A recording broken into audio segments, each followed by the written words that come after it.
કોઈક વાર કહ્યું ને ભાઈ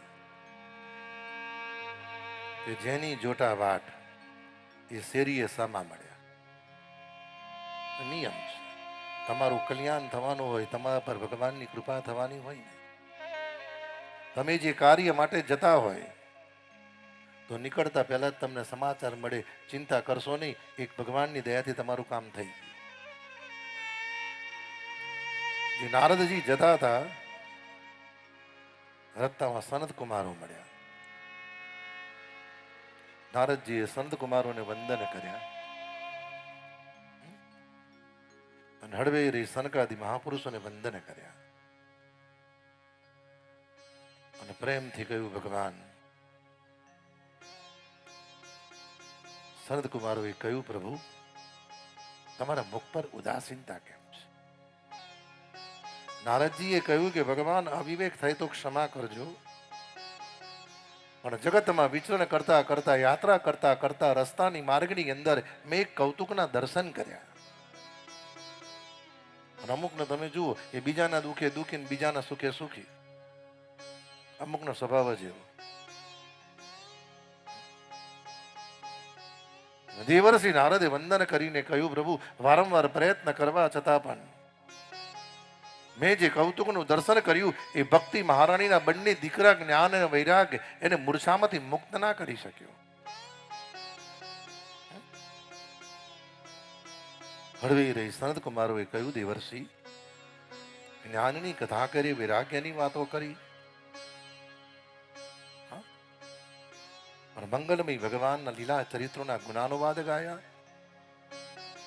હે દેવર્ષિ, કે છે ને, બિનુ બિશુબાસ ભક્તિ નહીં હોય, બિનુ બિશુબાસ ભક્તિ નહીં હોય. દેવર્ષિ, જીવ ગમે તેટલો જ્ઞાની, ગમે તેટલો ત્યાગી, ગમે તેટલો વૈરાગી હોય, હે દેવર્ષિ, एक घड़ी आदि में पुनियाद, तुलसी संगत साधु की घटे कोटि अपराध. तुलसी संगत साधु की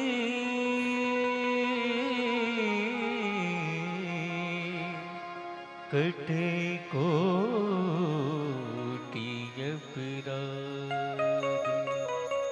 હળવે રહી સંત કુમારોએ વંદન કર્યા, હે દેવર્ષિ, બદ્રીનાથ જવાની જરૂર નથી. ચલો આપણે હરિદ્વારની અંદર ગંગાના કિનારે આનંદ વનમાં જઈએ. જે કથા બદ્રીનાથમાં થવાની હતી. દેવર્ષિ નારદે કહ્યું, પ્રભુ અધિકારી જીવો આવી શકશે, પણ અધિકારી નથી છતાં પણ હે કૃપાનાથ, આપે જે જીવોનું કલ્યાણ કરવું છે કેવી રીતના આવશે? કારણ અમુક સ્થાનમાં, અમુક સ્ટેટસમાં, અમુક જગ્યાએ જવા માટે એક સ્ટેટસ જોઈએ છે. અમુક સ્થાનમાં જવા માટે એક પરિસ્થિતિ જોઈએ. દેવર્ષિ નારદની વિનંતી સાંભળી બ્રહ્માના પુત્ર સનત કુમારો પ્રયાણ કરતા કરતા હરિદ્વાર ક્ષેત્રમાં ગંગાના કિનારે આનંદ વનમાં આવ્યા.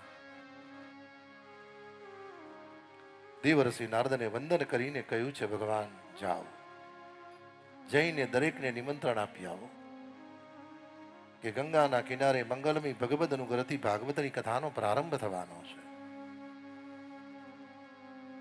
હળવે રે દેવર્ષિ નારદે ભૃગુઋષિને બોલાયા અને મહર્ષિને વંદન કરીને કહ્યું, જાઓ, દરેકને આમંત્રણ આપી આવો છો.